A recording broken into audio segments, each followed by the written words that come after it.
Where am I? Is this heaven? No, it isn't heaven. Is it hell? No, it isn't hell either. Let me tell you what's going on. When you're born into this universe, you're in it for a long, long time. You have many different lifetimes. And after each lifetime, there's an examining period, which you're in now. You see, every second of every lifetime is always recorded.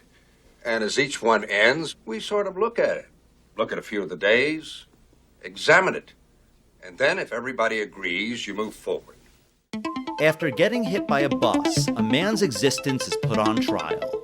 This week, we chat about wasteful CD packaging, what this movie has in common with Flight of the Navigator, and Shirley MacLaine's hologram's je ne sais quoi. Then we find out if defending your life stands the test of time.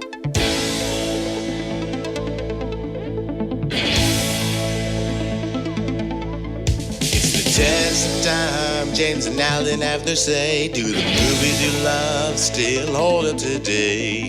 James says Gladiator with the glutton. Alan says as a father, blah blah. It's the test of time, James and Alan have their say. Do the movies you love still hold up today? Test of time, James and Alan have their say. Do the movies you love still hold up today? Hello everyone, and welcome to the Test of Time. I'm James Breath, and joining me for the coronaversary of Test of Time recording on remote is my podcast partner, Alan Noah. Hi, that's me. Yeah, it has been a year. This episode will be released on March 26, 2021, and I was looking back at the calendar. March 27th, 2020 was our A League of Their Own episode, which was the first one that we recorded like this, with you and I not in the same room, not sitting less than 6 feet apart. We started doing it remotely a year ago, and here we are a year later, still doing it remotely. I'd say the end is in sight-ish, like we don't have a date, but you've been vaccinated because you're a doctor. That makes sense. I have not been vaccinated, but I will be. It'll happen soon enough. And we're closer to the end of this than we are to the beginning. And in case people are confused why, it's the end of March and we're calling this the 1-year anniversary, we had happened to record a couple extra episodes earlier in March. So that's why the first episode that we had to record was A League of Their Own. And, we made a decision, and we talked about it at the time, that 5 years ago, amazing, it's been 5 years we've been doing this podcast, we made a rule. Actually, it was one thing I asked of you, and I said, we can do this podcast, I'm looking forward to it, but I don't ever want to do this over Skype, which back then would have been the preferred method. I said that because I figured if we do it once over Skype, we're going to do it twice, and then we'll just mostly do it that way. And you had said the same thing, that you made a rule that if we're going to do this, we're never going to miss a week. And we have never missed a week in 5 years now, because if we miss 1 week, there's always going to be an excuse to miss another week. And, it's been very different recording remotely. And while it's not necessarily as fun, it still is fun doing this. And I'm really glad we've continued to do this for the past year. Me too. And I have to say, just seeing you on webcam definitely makes this better. If we were doing this strictly, basically over the phone or just audio, it would not nearly be as fun. I do want to see your face when I make some stupid expression or I mispronounce something, and but it's still a lot of fun. Yes, I agree with you. It's definitely different. It has its pros and its cons, like everything else. I mean, on the one hand, I don't have to make a separate trip into the city. Back when I was working in Manhattan, it was easy because I would just go over to your apartment after work. But when I was working on Long Island, it was kind of annoying because then I'd have to race to the train. And if I missed the train, then that would throw everything off. And I don't really miss that. But yes, I do miss hanging out with you and going out to dinner. And we had a lot more guests in person on the show, and that was always fun because then we get to see some friends that we don't always get to hang out with. And even doing it remotely, we've had some people video chat in, and that's been great. But yeah, there's just been less of just going for pizza and then you get some weird giant bag of candy that we eat for dessert while we play video games and stuff after. We are missing that. So it's not ideal. I'm looking forward to the day when I can come over to your apartment and hang out again. But I am glad that we're still doing this. It's crazy that it's been a whole year. But we've gotten into the groove of it. We've figured it out. There were a couple of hiccups along the way, a couple of times when the recordings didn't work and memory cards were full and episodes had to be re-recorded. But, we got past that in the early days. But let's get into this week's movie. Now, this was a movie that I had in my brain for the podcast for a while. We've both had movies like that over the years of like, oh, what would be a fun movie to do on the podcast at some point? And I happened to see that it was the 30th anniversary of Defending Your Life. And listeners of the podcast know I'm a sucker for anniversaries. And I was like, Defending Your Life. I want to talk about it. I want to see it again. And watching it again last night, I realized I did not remember most of it, like in terms of the details. I remembered the kind of broad strokes, but I remember thinking that this movie was very clever at the time, and it was something I wanted to revisit. Also, it's crazy that we have done this podcast for nearly 5 years, and we have never done a Meryl Streep movie. Like, we've done 2 movies with Jean-Claude Van Damme. We did 1 movie with frickin' Vanilla Ice, but we haven't done any movies with Meryl Streep. So we were long overdue to do a Meryl Streep movie. Well, we have done a movie with Meryl Streep in it, but we haven't done a Meryl Streep film. We did review Woody Allen's Manhattan, in which she does have a role.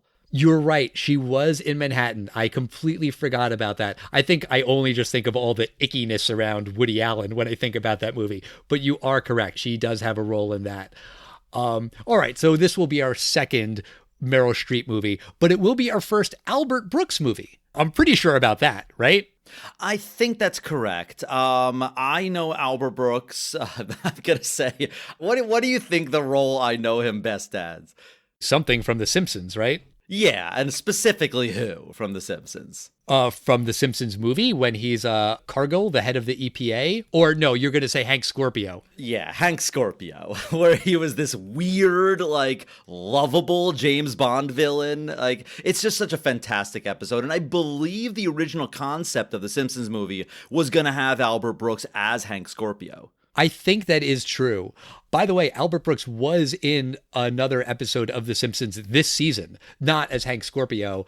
He was just like a music manager. But like instantly I heard his voice. I'm like, hey, they got Albert Brooks back. He's done a couple of characters in that show and in the movie.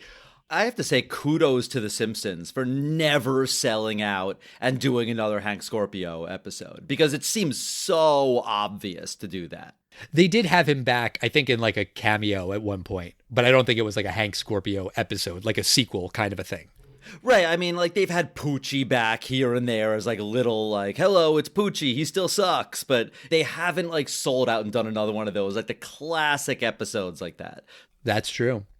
So let's get into the movie. Defending Your Life is about a man named Daniel Miller, who's played by Albert Brooks, and he dies after he gets hit by a bus. He's sent to a place called Judgment City, where he must defend his actions on Earth in order to ascend to a higher plane of existence. While he's awaiting judgment, he meets and falls in love with a woman named Julia, who's played by Meryl Streep, and her near-perfect life seems to make her a shoo-in for ascension. Daniel finds that his actions might not be enough for him to move on, but will he be able to overcome his earthly shortcomings? Now, I don't know that I saw this movie in the theater. I'm pretty sure I saw it at some point in the early to mid 90s, but I don't believe this was a big hit at the box office. I think it just is like a more of a cult following, right? Yeah, if you were one of the people that saw this film, I'd be shocked, because this is not a film that an 11-year-old would have seen. The film came out on March 22nd, 1991, and it's actually written and directed by Albert Brooks. And it had one of those slow rollouts, like sort of like an indie film rollout. And actually, it started on 3 screens, and it made $90,000 for the first 2 weeks, so $30,000 per screen average. That's actually a lot of money. And it actually limped its way to $16 million. It was never more than number 5 at the box office. And Meryl Streep she's regarded as one of the greatest living actresses or actors of today. I think that's probably true. I was reading in the trivia today that Albert Brooks kind of like happened to get Meryl Streep for his movie because she was friends with Carrie Fisher and they had just made Postcards from the Edge together. And he was like, oh, well, Meryl Streep would never want to do my movie. She's a huge star. She's way out of my league. But she was very interested and he was surprised at how down to earth she was. And he felt like, yeah, she would be perfect in this role. So it kind of happened organically. Yeah, and actually, surprisingly, the film has a pretty sizable budget. It was actually budgeted at $20 million because it has a decent amount of special effects, which are kind of primitive by today, but a lot of background stuff of this purgatory afterlife thing. I mean, they're all like probably computer generated some way. There's some other special effects there, but yeah, $20 million. So this film was not a financial success. I could see that. You're right. I'm sure I didn't see it in the theater. I don't know exactly when I saw it, but I do remember thinking that it looked at the afterlife in an interesting way. The movie starts with Daniel as an alive person. It's his 39th birthday. I just like that term. We can start out pretty much any film like that. Luke Skywalker begins the film as an alive character. So a living Albert Brooks is driving with a living James Eckhouse, who I recognize this actor instantly as the dad from Beverly Hills 90210. But I wouldn't call them douchebags, but we've talked about this before. If you have a car phone in that era, you're not the best person in the world. For some reason, it was kind of your personality that you had a car phone. Maybe you had it for work, like for a legitimate reason, but I think the perception, especially like outside of LA, I picture it as an LA thing. I'm sure it's not solely confined to LA in the early 90s, but that's kind of just the way I picture it. I mean, this guy he's in the car. There is very quickly a car crash. But also, I should say that he has just bought a BMW, and a BMW is in movies too. If you specifically talk about buying a brand new BMW, you're probably a douchebag. Right. And this BMW comes with a CD player, and he got a CD player for his birthday, and he's looking at all of these CDs that he can play in his car, and that's when he's distracted and drives into the bus. The thing that leapt out at me about the CDs was that they were in like those long boxes that like some CDs came in, not all. Like sometimes you would just buy a CD and it was just in the jewel case, but sometimes they were in this like long cardboard sleeve. Remember those? Oh, I definitely do. And it's not somewhere in just the jewel case and some weren't. All the original CDs came in those long cardboard boxes. Because I remember my brother was the first person I knew with a CD player. He got one for his bar mitzvah. And They were completely useless. There was zero use for them. It wasn't for extra like cover art. It was just stupid. I think if I had to guess, I would imagine that there was some way that they had to justify why these CDs, which cost like a fraction of the price of a cassette, why they were charging like 50 to 100% more than cassettes. It used to be that the cassette was like $9.99 and the CD was usually like $17.99 on sale for $14.99. I think they were trying to justify it, and maybe like making the box like 5 times as large as a cassette would make people think it's worth it. Interesting. I guess I never really thought about it, but yeah, just seeing those big boxes kind of made me laugh. But he gets hit by this bus, and then he is in this other place, and everyone is talking to him and all of these other old people that are around him.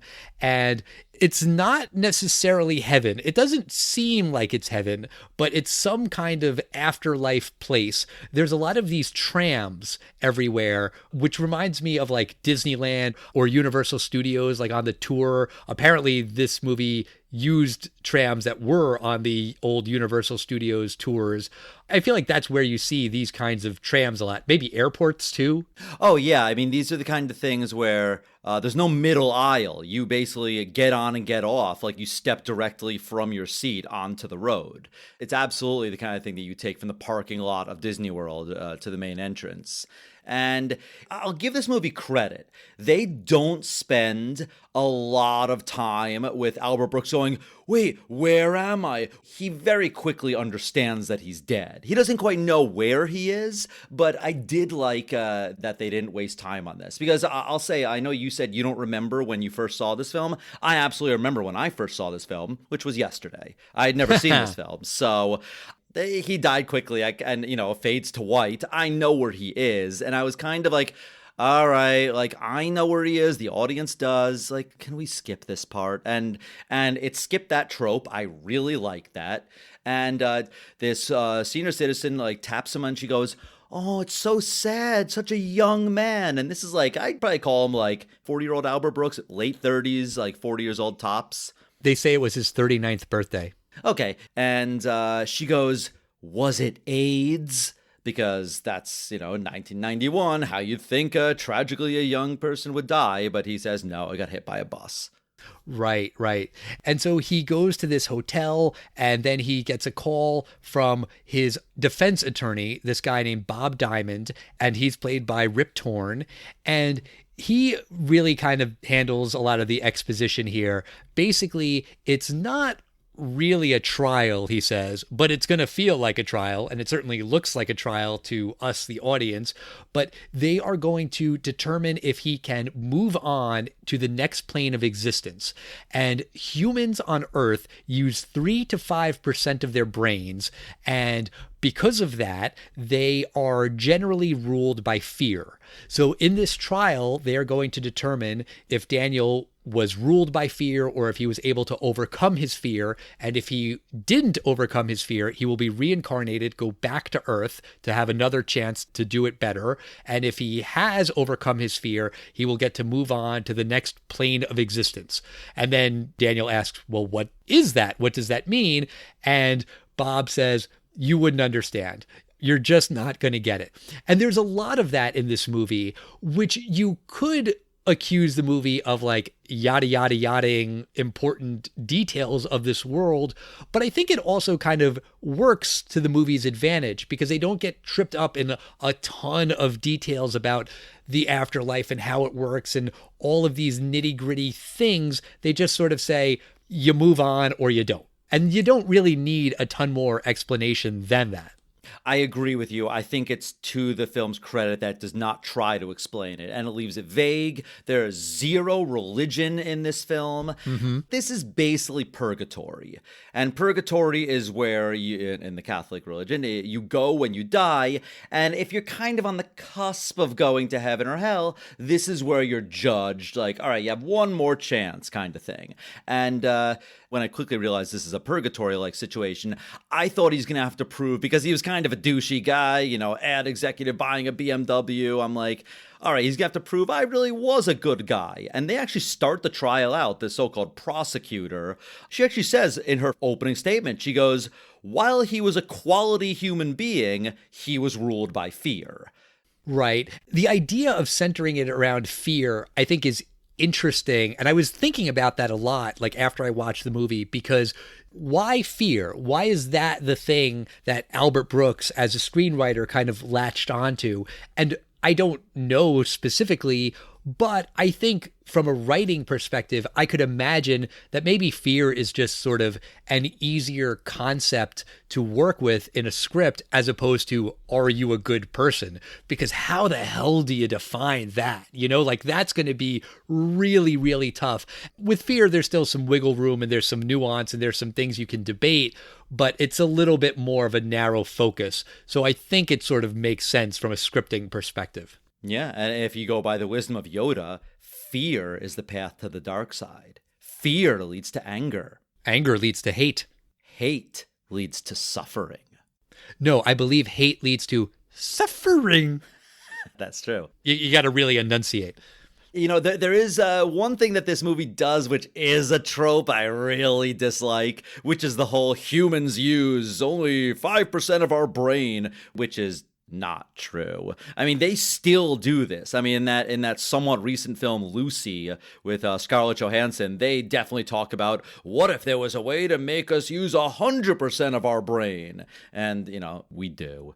Yeah, that movie, Lucy, by the way, garbage. I hated that movie, and I love Scarlett Johansson. But this trope also did come up in another movie we reviewed on this podcast a very long time ago. Do you remember? No, I'm sure it's some 80s film, though. You are correct. It was Flight of the Navigator, where they say that because humans only use a small amount of our brains, when the machine takes him to his home planet of Phalon, they put all this other stuff in his brain to see what would happen. It's not like the main plot point, but it does factor into that movie too. And actually, while we're talking about tropes that this film does, good and bad, another point I'm going to give to this film, and I've said this before, there is a joke that so many movies use, which I've never, ever found to be funny. And in films I really like Superman 2 and a lot of other films, this whole trope where the bellboy takes you to the hotel room and he just holds out his palm like, are you going to tip me? When Daniel goes to his hotel room here, he obviously didn't bring any money with him to the afterlife, but he's like looking for money to give this bellboy as a tip, and the bellboy's like, no sir, you really don't have to do that here. So that one I liked. I finally liked a bellboy tip one because it wasn't the exact same unfunny joke that they always put in. No, they flipped it. They did a twist on it. That's something that's worth appreciating. I get that. So there's a scene where Daniel goes to a comedy club, and in this place, it's called Judgment City, they have all of these amenities for people while they're being judged. There's nightlife, there's golf clubs, there's bowling, there's restaurants, and the food is amazing, and you could eat as much of it as you want, and you'll never gain an ounce. So there's just stuff to do while you're not being judged.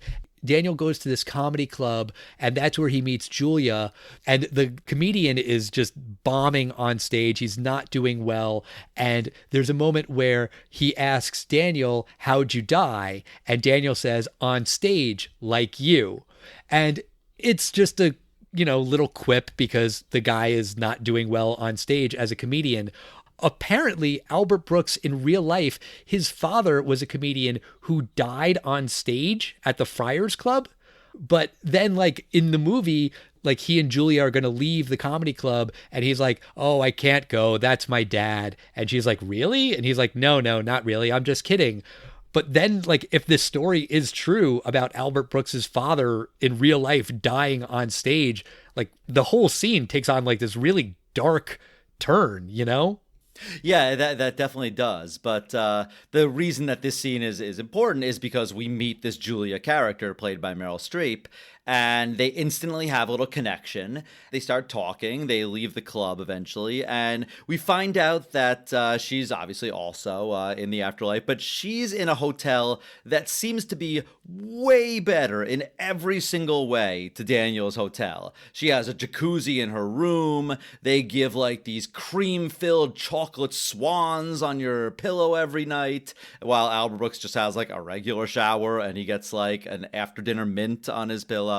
It's kind of funny because you're wondering, why is this so different? But I just like the overall concept that obviously purgatory is, you're getting judged for whatever reason, fear, good person, not good person. But I do like the subtle comedic element that there are comedy clubs and golf resorts and billboards advertising these businesses. And I think it's kind of cute that they exist there. Yes, it is cute. And the thing that Julia's in a better hotel, it's meant to show you right away that Julia is a better person than Daniel was. She has one kid and she adopted another. And Daniel isn't necessarily a bad guy, but he's not as good a person as Julia was. And when we get to his trial, the prosecutor is this woman named Lena Foster, who's played by Lee Grant, who I really like in this movie. I looked up her IMDb. I didn't recognize her from other things, but she comes after Daniel because that's her job. And she shows these clips from his life. They show when he's a kid and he's being taunted by bullies, and he doesn't fight back against this bully. And to her, that proves her point that he was overcome by fear. And then Bob, Daniel's defender, shows another clip where he comes to his friend's aid. His friend didn't bring in his school supplies, and his teacher was going to think that he stole them and he was going to get expelled. So young Daniel says, no, you take my supplies. I'll get in trouble for you so you won't get in trouble. And it's a very kind and noble gesture. And Bob has really made his point that he wasn't afraid to take the rap for his friend. But then the prosecutor shows later that night when his dad yells at him, and Daniel immediately rolls over on his friend, gives him up, says he was lying, he probably stole the art supplies, and then his friend got kicked out of school. Not a great look. Yeah, so day one, it doesn't really go that well for Daniel. And there is this idea that they present several times in the movie, and I may be mistaken, but they never really address the point of this, because you're given a trial, whatever they call it, and they're either going to look at 3 or 4 days of your life. They can look at up to 15 days of your life. It turns out that they're analyzing 9 days of his life. And he mentions this to several people in Judgment City. And everyone, whenever he mentions it's 9 days, they all go, ooh, that's bad. Like he goes to a Japanese restaurant and he says, I'm looking at 9 days. And they're all like, whoa, you need a lot of sake. They never really address why that's so bad. I guess if you have to look at 9 days, like if you're a wonderful person, they can just figure it out after a couple days. Maybe that's what it is. Yeah, that's exactly what it is. Although you could also make the argument that if someone is clearly not a bad person because of the way this movie is constructed, but if you're a person who is really ruled by fear, you wouldn't need to see that many days either, right? Like it would just be a couple and you'd be like, yeah, this guy's got to go back. But I guess if you're looking at more days, there's more of an argument to be made and it's just not a good thing. So whenever he says 9 days and everyone goes, ooh, 9, it reinforces the fact that Daniel's got a tough road ahead of him. And then compare that to Julia, who's only got, I think, 3 or 4, where she's got it easy. Yeah, I just think it's a weird thing. Like if they said you can do up to 15 days in your trial, and they're like, how many are you looking at? 14. And everyone can go, ooh, 9 seems to be right in the middle. I just thought it was a weird thing for them to pick. And they do not show us 9 days of the trial. They really only show us like 4 days or so. But I think they show 9 days of Daniel's life during those days. You're right. I think. I'm not 100% sure. I wasn't counting. At one point, I was like, oh, I should keep track and make sure that they did it right. But I didn't bother doing that. Okay. So they go to the second day of the trial, and I thought this was kind of a weak point of the film. For some reason, which they never really give us the answer to unless I missed it, Bob is not there that day, and he's replaced with another defender. And this defender is terrible. He's basically the first defender that you get in My Cousin Vinny, the guy who is just doing nothing but making his case worse. And he's not cross-examining, he's not doing anything, and this guy's pretty useless. He's not bad. He's just not anything. He just doesn't really say anything at all. This guy is Buck Henry, who I know as an SNL fan. He hosted Saturday Night Live like a bunch of times in the 70s. That's like one of his main claims to fame. I think he was also a writer as well. But yeah, he's just like there. He doesn't say anything. He doesn't do anything. They do explain where Bob was at the next day when he is back. And he's saying to Daniel, you wouldn't understand where I was. And Daniel's like, no, tell me. I demand to know. And he says something like he was trapped near the inner circle of indifference or something. I'm definitely getting that quote wrong, but it's something where then Daniel says, I don't understand. And Bob's like, I know. I'm telling you, you're not going to understand. It's just another way of reinforcing that joke of Daniel uses 3% of his brain and doesn't really understand all that much about what's going on around him.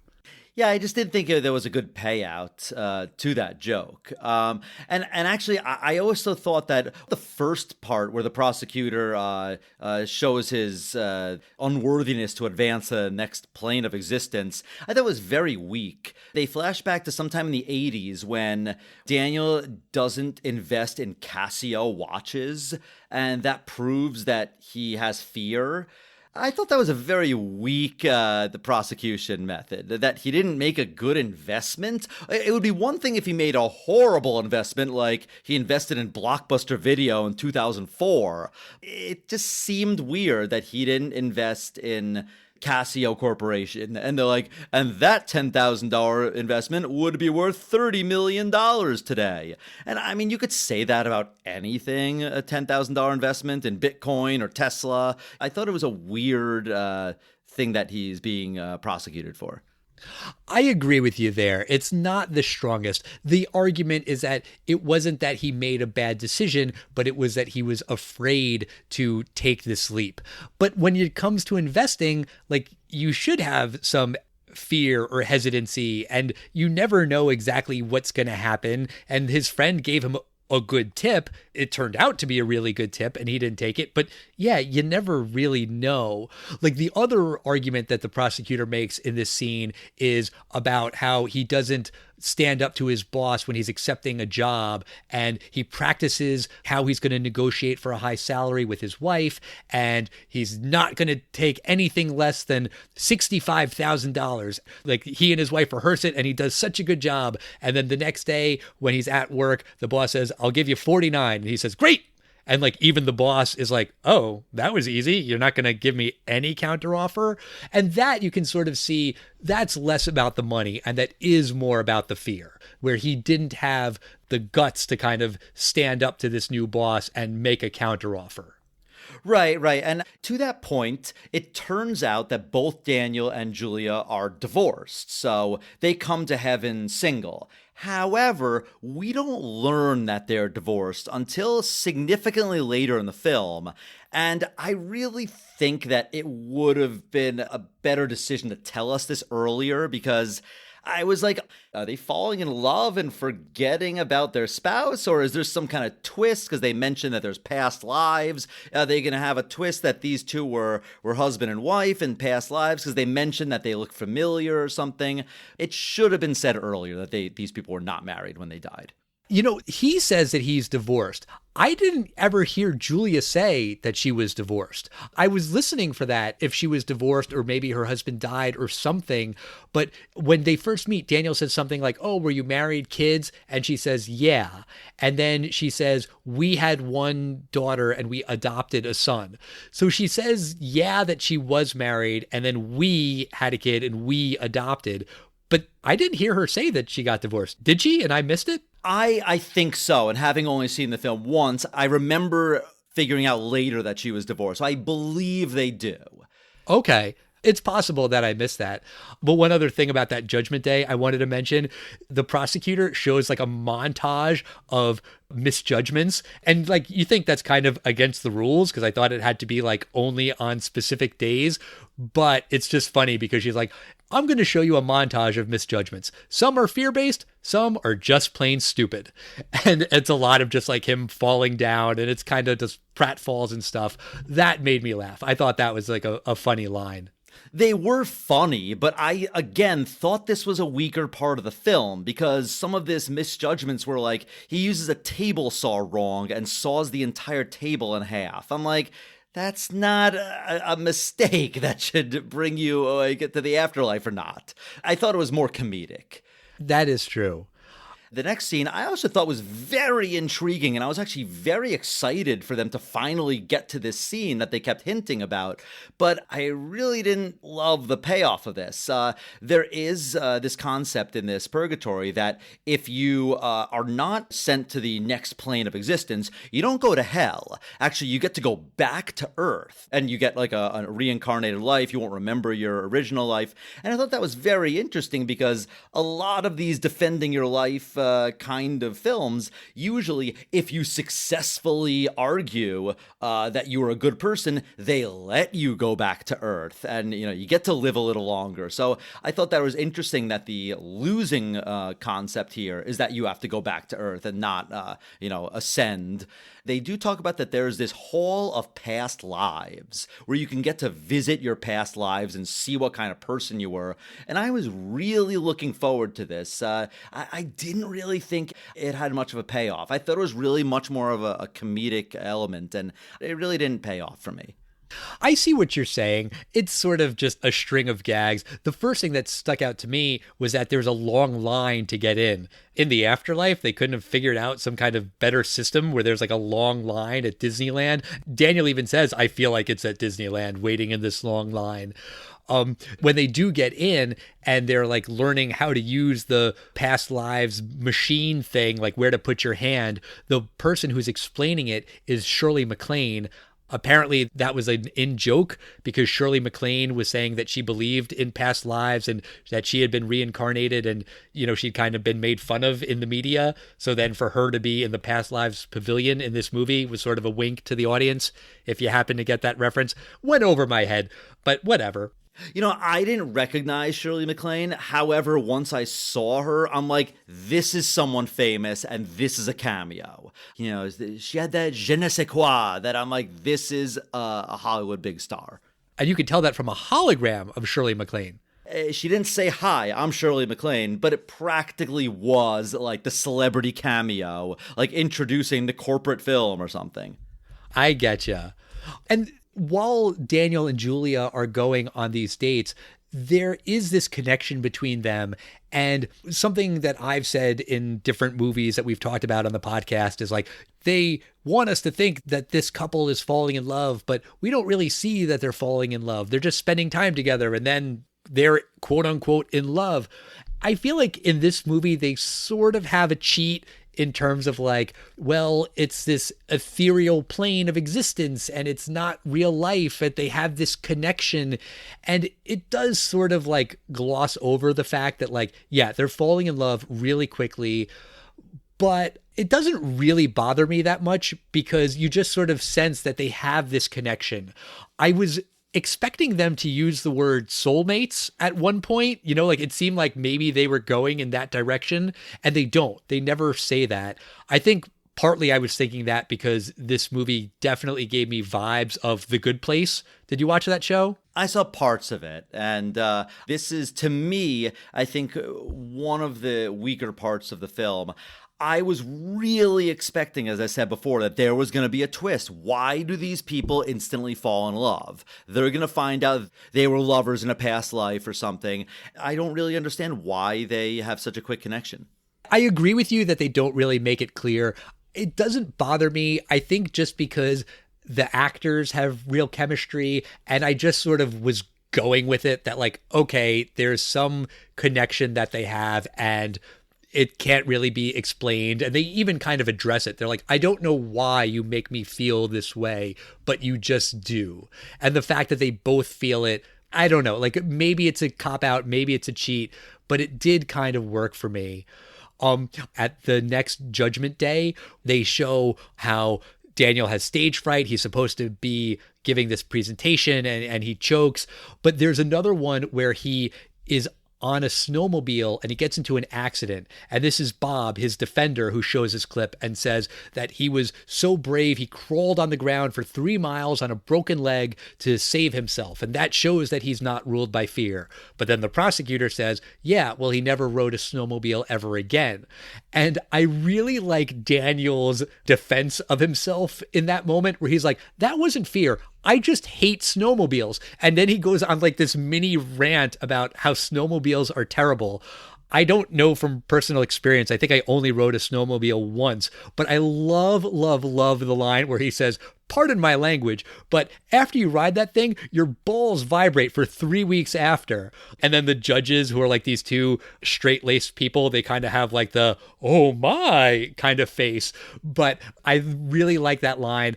I've definitely said that about wooden roller coasters. Like sometimes you go on like a wooden roller coaster and I'm like, yeah, it's fun, but your balls are going to vibrate for a couple weeks after. Yeah, I actually thought this was one of the better defenses Daniel makes, because the prosecutor's like, oh, it's not brave that he dragged himself 3 miles. That's self-preservation. No, I think that's very brave to drag yourself with a broken leg for 3 miles. You know, it's self-preservation, but it's very brave. Like, I think Albert Brooks is brave to drag himself 3 miles. Yes, definitely. I think I also just sort of appreciate the thing of like, it's not fear. I hate it. You know, like you and I have talked about this. I don't believe on the podcast, but like just in conversation that like I don't like skiing. And Courtney gives me shit about it. Like, oh, it's just because you're afraid you're going to get hurt. It's like, well, I guess maybe that's technically true, but that's not why I don't like it. I just hate it. You have to wear all this big bulky equipment and it's hot and it's also cold and it's sweaty and you wait on these long lines. I just don't like it. You're allowed to just not like things and it doesn't have anything to do with fear. So I just kind of like appreciated his whole like rant there.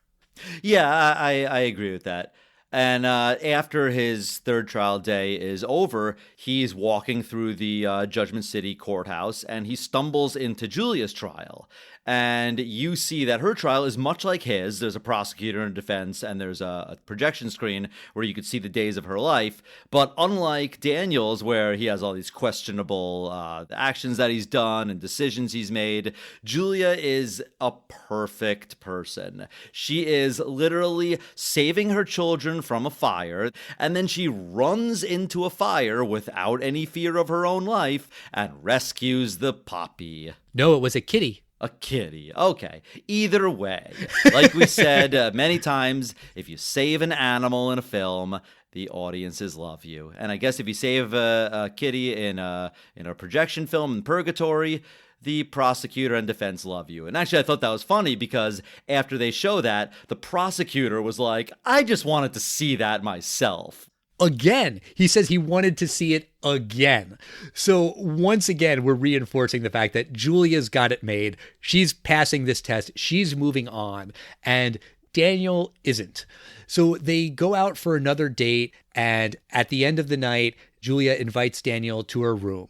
And he says no.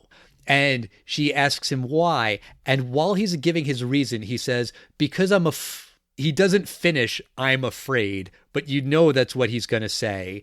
She's saying, I love you, over and over again. He doesn't say it back, but he just is afraid that they're never going to see each other again. And what if it's great? Then he'll never be able to match that. And what if it's terrible? Then he'll regret it forever.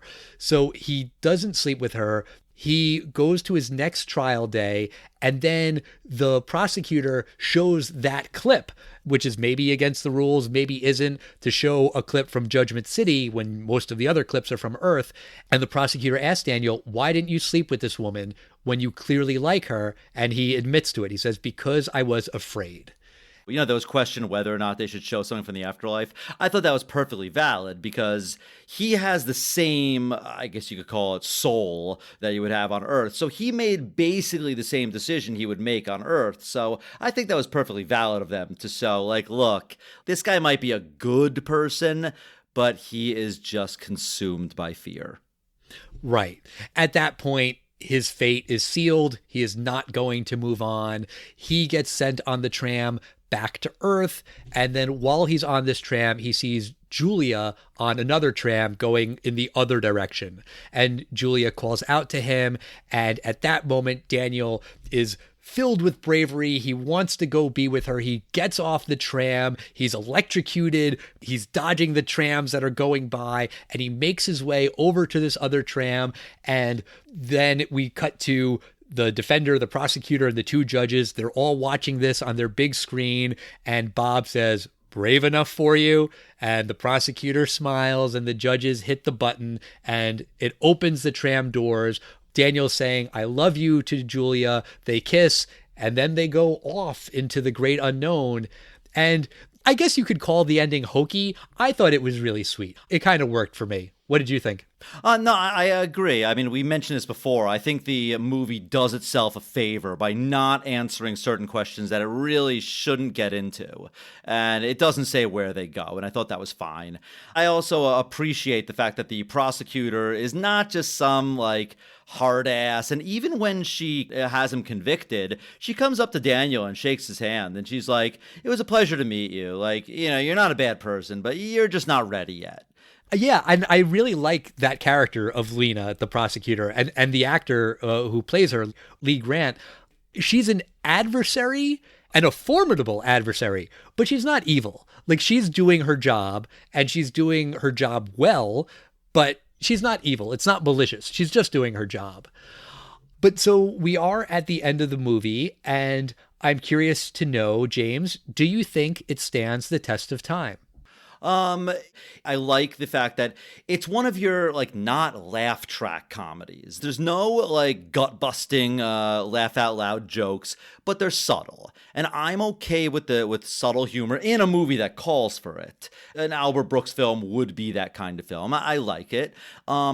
I really like that the film doesn't answer things it has really no business answering. No religious things, no heaven and hell. It really doesn't talk about the science of any of this stuff like it really shouldn't.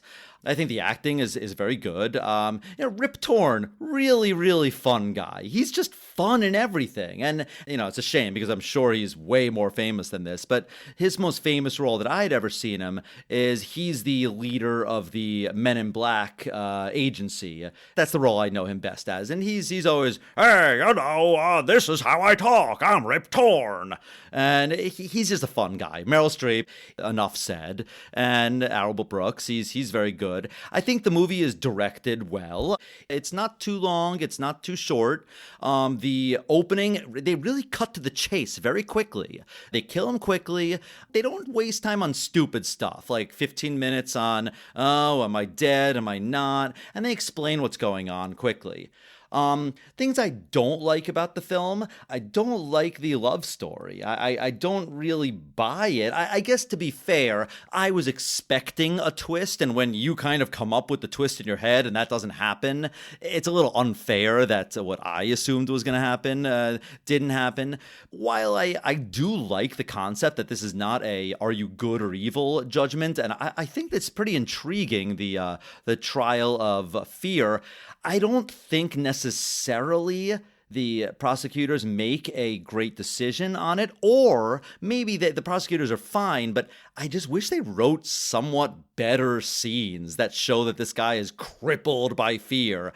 I don't really think that little 10-year-old Daniel's decisions show that he's crippled by fear. He's a kid. I don't think his bad investment calls show that he's crippled by fear. I like some of the other ones. I think his fear with his boss was perfectly valid. I really like the last one, that even in the midst of possibly finding a true love, as you call it, Al, a soulmate, he's too scared to take a chance there because, whoa, you're just gonna go to heaven and I'm gonna get sent back, so I'm too scared. So I like that. And had this film done all the tropes that I thought it was going to do, it's just judging if you're a good person. No, it turns out he is good. I would have kind of been like, all right, this is just by the numbers. It's a good cast, but by the numbers.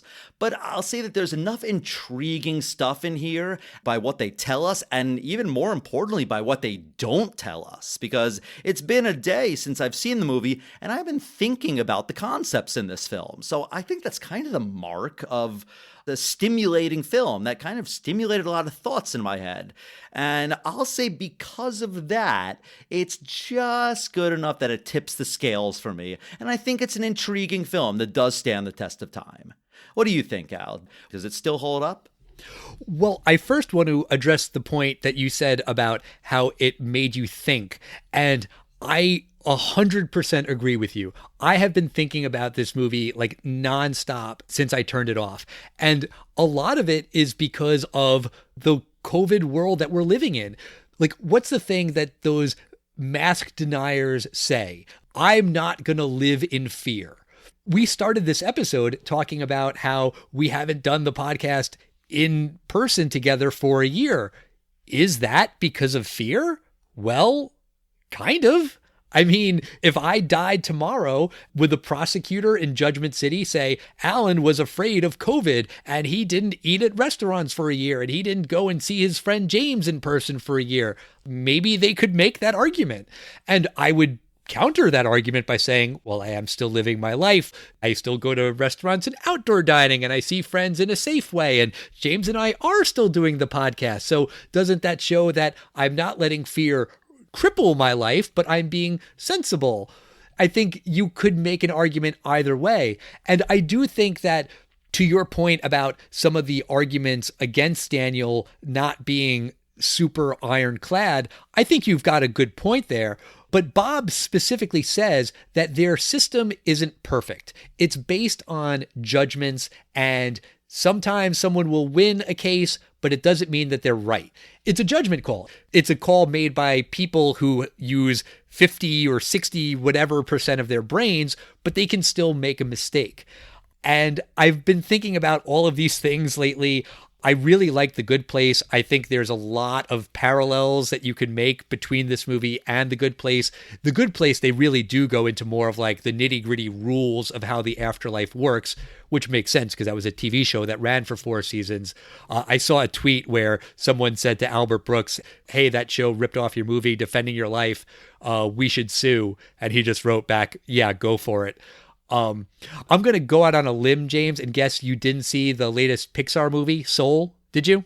No, I haven't seen it because I generally don't watch Disney Plus. Right, as you mentioned in our Muppets Take Manhattan episode.